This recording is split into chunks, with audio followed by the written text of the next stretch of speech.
So over the past 8 or 9 months, I've been chipping away at building this neck profiling jig. Now I haven't filmed any construction of the jig so far, but if this is something that you're interested in making yourself, then I would highly recommend the following builders where you can watch their videos on YouTube, which is what I did. So Temple Guitars, Randy's Guitars and Broncos, Home Built Workshop, and the Next Project. I'll put links in the description to those videos, or I'll probably put some thumbnails on the screen as well. Now, if you're watching this video, you probably already know what the jig does, but if not, it's designed to be able to insert a blank guitar neck that needs the back shaped. So you insert that in the middle, it rotates on this central axis, and then a router runs backwards and forwards along the top as you rotate it. There's some cams on either side which have some bearings on it, and they will have a particular neck profile. They'll be the shape of a particular neck profile that you want, and you can really sort of rough out or hopefully get pretty close to the desired shape of the neck in probably only 5 or 10 minutes. Now the beauty of this particular design, which is really from Randy's Guitars and Broncos, and I know the Next Project use this feature as well, is that you can take any existing neck, so it obviously has to be a bolt-on neck that you can remove from a guitar, and you can place it in the jig, and then by using some holes and a pencil lead on the sides, you can trace the profile of that neck that you are trying to match.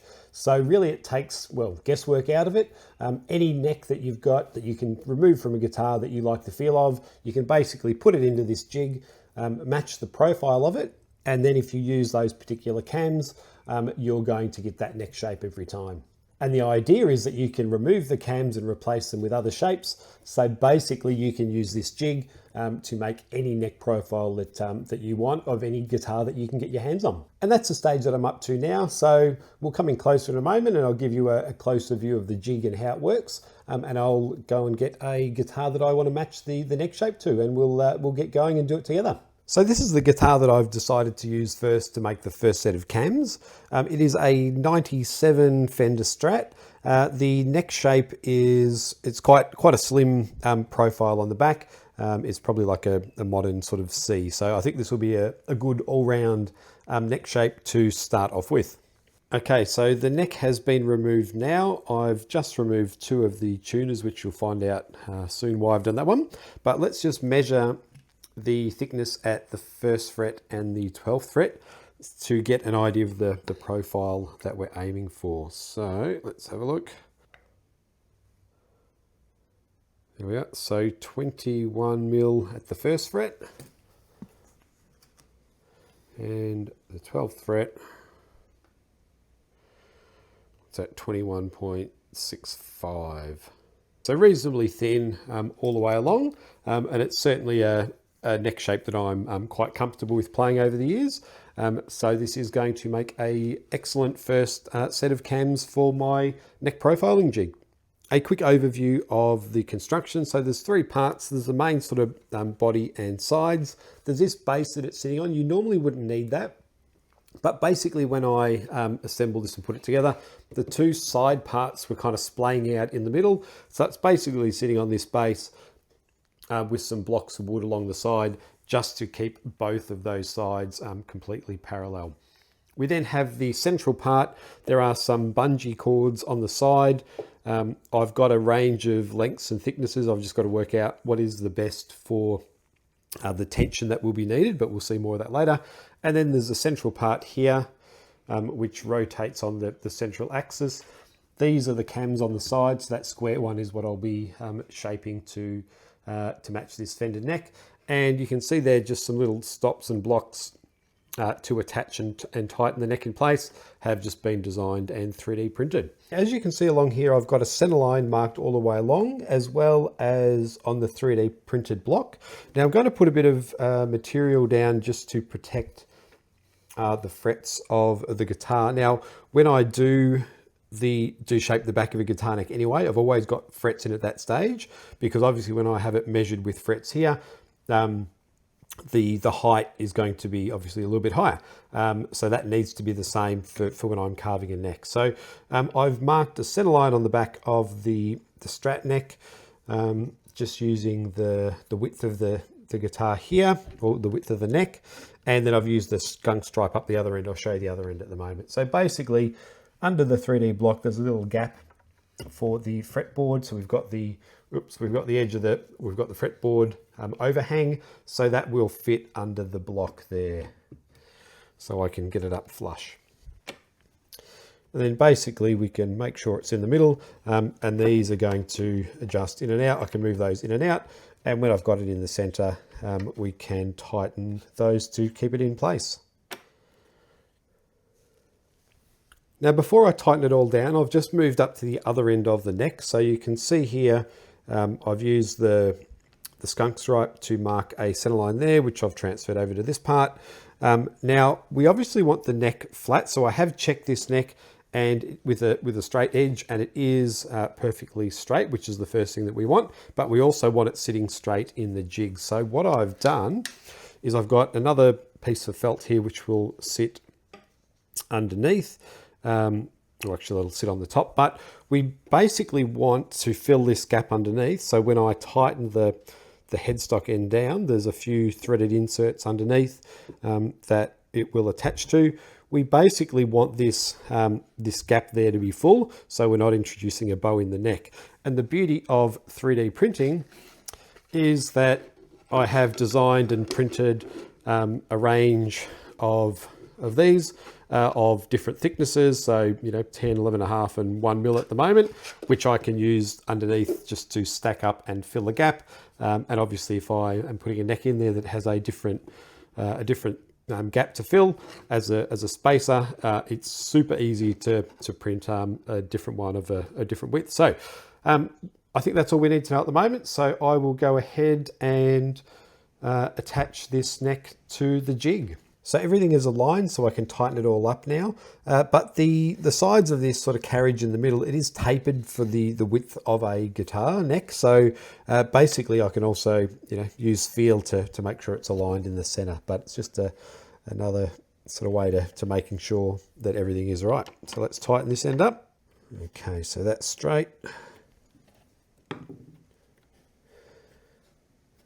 The blocks on the side are tight and flush with the guitar, so tighten it up.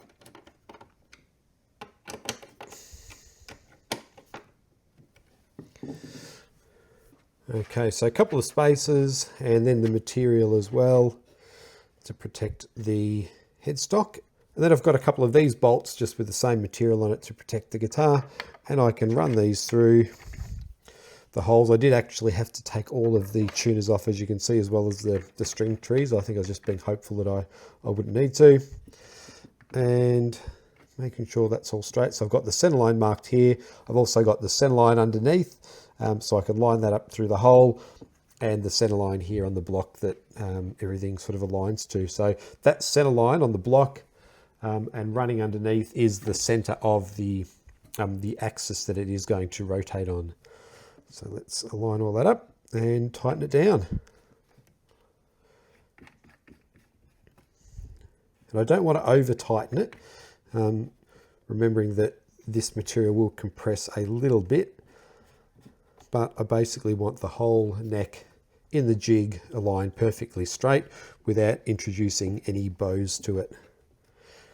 I think that looks pretty good. Just down this end again, I've got these blocks holding the guitar neck so it can't move that way, but just so it doesn't come off the other way as well.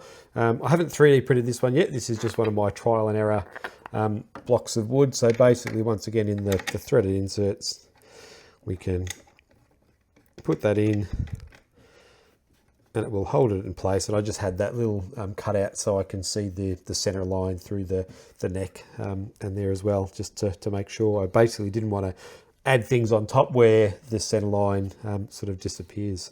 So the next stage, we've got to work out where the router bit will be when it is carving the neck. So what I've done is I've 3D printed these sort of stops as well, put some material on the bottom to protect the neck, and we've got some placements over the 1st fret and the 12th fret. So basically what will happen is that these will kind of mimic where the router bit will be when we're carving the necks that I'm building. Now I've changed the bungees. You can probably hopefully notice on the side we've got these orange ones here. Basically I've got sort of different bungee cords. Let's have a look over here. different sizes and elastic sizes, lengths, etc. And just to work out the ones that will get the best tension. So those green ones, even though they were short, they were a bit too strong. So we'll see how these go, but I can sort of chop and change out as needed. So we'll remove that bit of tape just because that's annoying me there. Let's get these in. And this will mimic where the router bit will be on the neck. And which ones? Yeah, so some more threaded inserts. I added these blocks on the side just to give it a bit more strength to hold on to.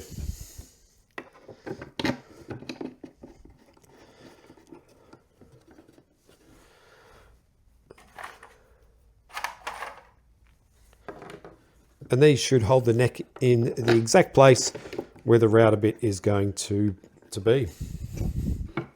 Well, that's the plan anyway. Remember that I've sort of designed this as I've gone. Basically, this design, in terms of measurements, is the design from the next project. So if you watch that video, there is a link to download some plans for it. So it was those that I did initially use and then sort of modified, changed them myself. I did it sort of on the computer actually I'll show you here, as a 2D sort of design. So these are all of the parts, but you can see here that I've just changed measurements as I've gone. So unfortunately, I couldn't share those ones with you because I've changed them and they may not actually work.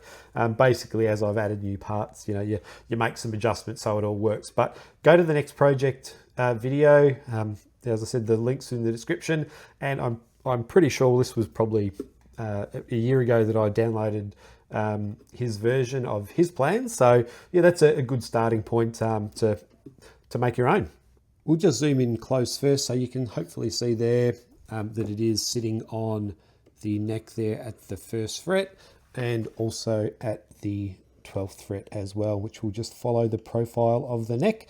And you can see here that these sort of square parts at the end of the cams, there will be a bearing that runs through this hole here that will run on the shape that we are about to trace in. If you sort of notice, actually we'll come around here, there is a little hole that we can put a pencil lead through, and then that will trace on the inside of this bit of wood the profile that will hopefully, with our fingers crossed, perfectly match this neck profile here.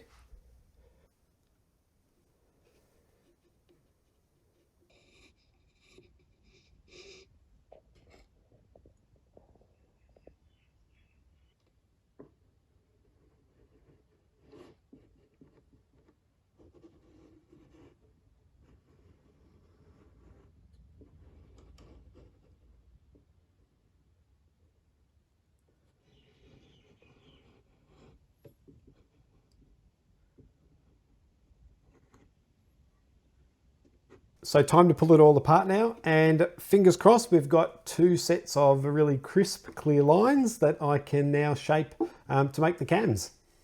So the pencil line did transcribe well, but as you can see in a couple of spots we've got 2 lines, so I'm not sure which one is the accurate one, and also the same down the other end. Get around the light. That one's off even more, so it did work, which is great. But what I might do is erase these lines and do it again, and it just might have meant that the jig might have slipped a bit as I was moving it. So I'll put it back together, remove those lines, and do it again, and I'll just be a bit more careful with keeping it straight. All right, I'll be back. As you can see, that one was much better. I think it's just a bit of practice getting the technique right for knowing how to do it. So there's that in there. You can actually see the line that I rubbed out at the top. So I suspect it might have pivoted. The first time I did it, it might have pivoted on one of the stops that I had down. That time I was careful to make sure that both of the fake router bits, what shall I call them, were sort of making contact with the neck as I rotated it.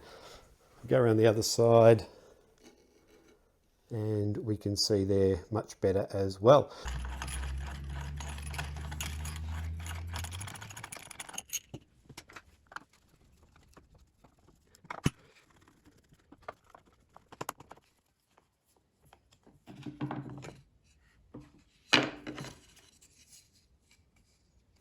So both of these have now been cut and shaped. It was just on the bandsaw and then the disc sander, so you didn't really need to see that. And I've just sort of sanded to the line being just visible.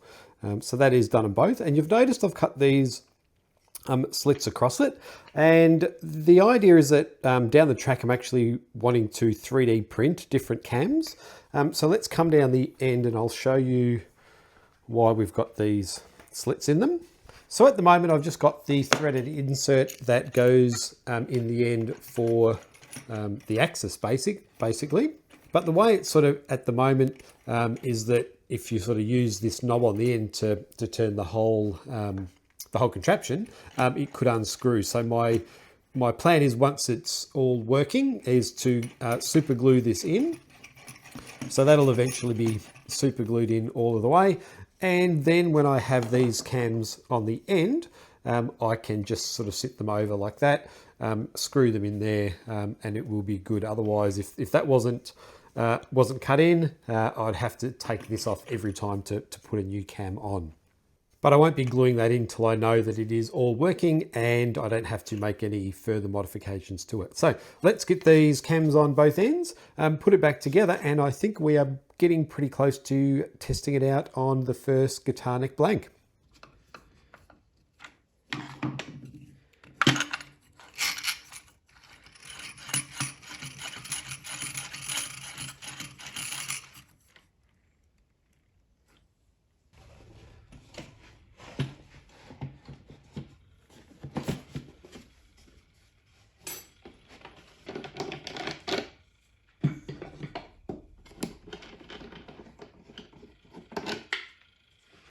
So I'm just going to put the bearings in now. So you can see the hole here, that was where the pencil lead was going through. And when I put this through, that will be the bottom side of the bearings.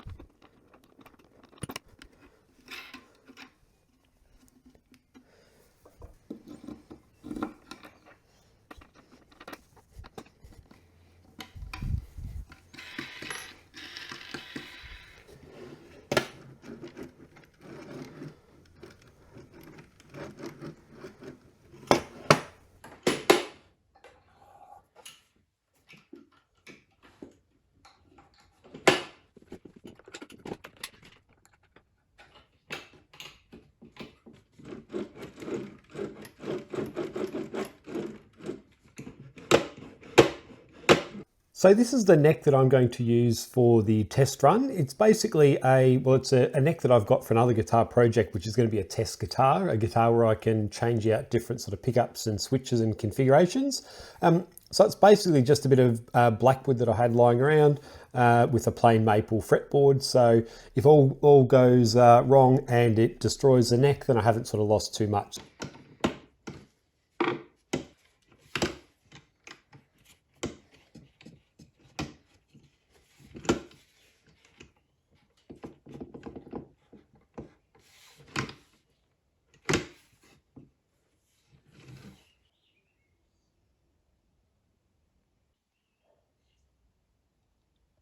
So let's have a look at the router base and the router bits that I'm planning on using. So for router bits, this is a Radian Tools, I think it's a 9.5mm diameter. It's 3 flutes. And this is the bit that I've used for a lot of the guitar building I do, for radiusing fretboards. It cuts really cleanly. Also for routing out the pickup cavities and those kind of things. So highly recommend that bit. I did actually buy a new handheld router for this one. It's battery powered, so I don't have a cable or a lead in the way when I'm using it. It's got the dust extraction, which is fantastic. And this is the base that I have designed and 3D printed to go along with it. I did have a few iterations first. I started off just with a rectangular base. I had some different holes and patterns in the bottom to be able to sort of see through still for what I'm cutting, and also to take out a bit of the bulk of it, and while still giving it a bit of strength. So a few iterations like that. I even did try printing one with some opaque filament just as a rectangle to see what happened, but it just totally failed on me, so I didn't even bother worrying about that one sort of moving forward. The design of this one, it's sort of cut in at the side for a couple of reasons. Firstly, so I've got visibility as I'm moving it along to see what's being cut, but also as I get to the ends, I will have some stops that I'll put in on each end, and it actually means that the base won't get in the way of the neck as it's sort of rotating and sort of moving. So fingers crossed that I've got all those measurements and things sorted out. Otherwise, I'll just have to modify this base and then print a new one. So I've just designed some stops that'll work on the jigs. I've got 3 more printing at the moment, but what I've realized is that on the heel end, there isn't quite enough clearance for me to route all the way up to the 14th fret where I had planned to. So I'll bring the camera in close and I'll show you what the problem is and then what solution I have got for it. Okay, so what's happening is if I move the route a bit all the way up to the 14th fret where I'm hoping to route up until, so we'd be looking about there. We can see as I rotate it on both sides, the base of the router is hitting the blocks that I've got to hold the neck in place on each side. What I can do, or what I've done, is that these 2 blocks on the side have got 2 screws or 2 bolts in each one, which is probably a bit of overkill. So I've just redesigned and 3D printed some of these. So if I just have one of these on each side, there'll still be enough pressure to hold it in place from left to right, and we've still got this one on the top to hold it down. So I'll change these over now, and then we'll make sure that I'll be able to route all the way up to the 14th fret here.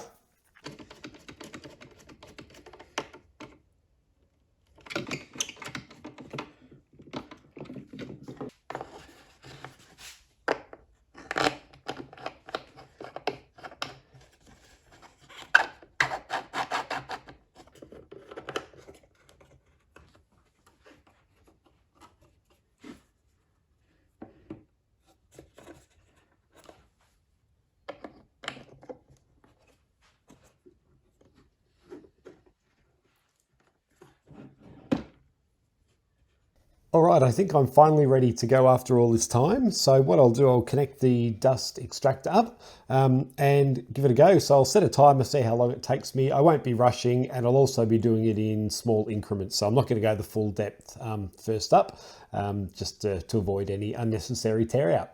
Now with the headstock end as well, I've realized because of the shape of the headstock and the design of the router base, it doesn't quite go as far as I'd like. It's probably 2 or 3 centimeters short of the middle of that first fret. So it's just probably a bit longer than the first fret that I'll be able to route to. I'll zoom in and you'll be able to see what I mean as it's rotating. So just means I've got a bit more of a transition to carve in at the end, but it might be something I can adjust later on anyway. All right, time to do it.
Okay, so that was about 25 minutes to do, which I think is good for a first attempt. I was taking very small sort of passes and overlapping a lot just to get a better curve. And obviously had to change the battery. You probably saw that in the time lapse halfway through as well. So look, really happy the dust extractor worked well. There's a bit of sawdust in the bottom, but not too bad. And it certainly wasn't flying everywhere. So let's have a look at the finished neck and yeah, see what I think of it. So as you can see, it's a nice smooth finish all the way along. As I said earlier, that Radian Tools route bit does cut really well, and Blackwood, which this neck is, often isn't very forgiving as well. So I've pretty much just routed to the depth of the fretboard, so just along the edge there, and also on that side as well. So it certainly feels like a nice consistent curve along the neck. I'll take it off in a moment and we'll measure the distance at the 1st fret and the 12th fret just to compare it to the Strat that we are copying. I suspect it might be slightly thicker, only due to the fact that, you know, I've just sort of routed to the edge of the fretboard.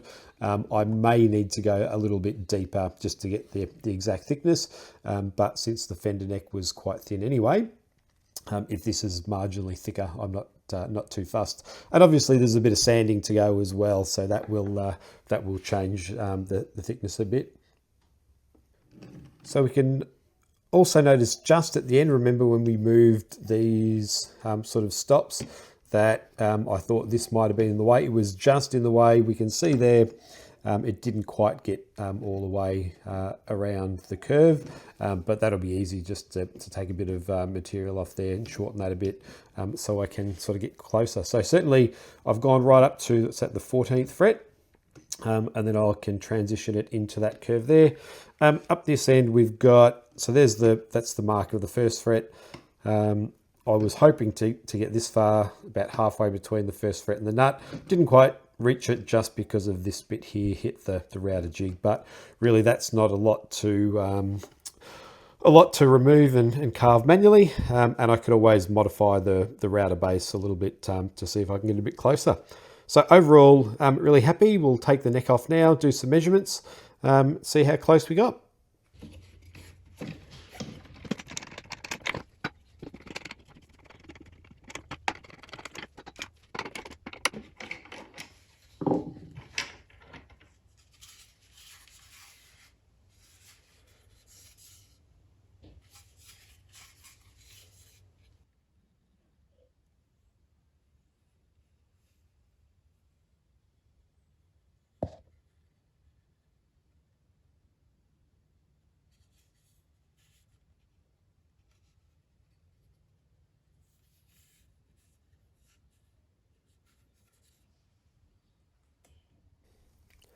So let's have a measure and see how close we are.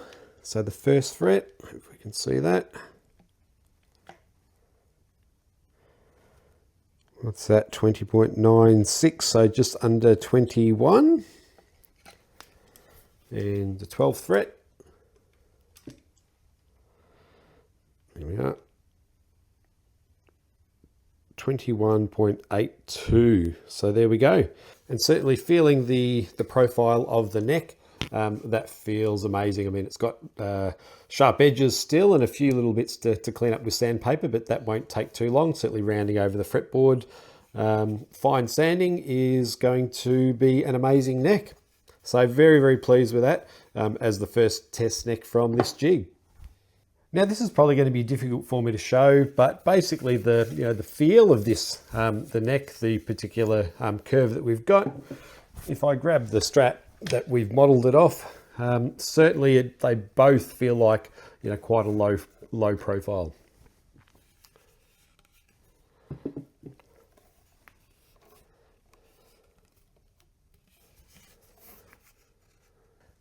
Okay, so overall, extremely happy with how this neck carving jig has turned out. And I'm pretty excited that I'll be able to take existing bolt-on necks and to be able to trace the profile and then use those on guitar builds. Now, so far, my 3D design has basically been using Tinkercad for all of the 3D prints. But what I would really like to be able to do is to somehow 3D model the cams on the other side to match guitar necks that I'd like to build. So we do know you can get these neck profiles from places like StewMac, which have the neck profiles of different frets. So one thing I'd like to do in the future is to be able to take these, and obviously there is a relationship between the first fret on a guitar neck and then the curve of the cams that I have made for each side. So in the 3D world, I'm sure you could be able to 3D model this if I put in all the dimensions of this jig, and then to work out the relationship between those two. So I could take something like this, possibly trace the curve, scan it, put it into the computer, and then work out what the shape of those cams would basically be. But at the moment, that's probably beyond me for the time that it would take to learn how to do all that. But certainly, if you've watched this video this far through, then I'm guessing that you would be interested in making something like this for yourself, or you just like to know how things work. So certainly, it would be cool to see other people maybe explore this as well down the track. But anyway, if you've made it this far through, thanks for watching, and I'll see you all next time.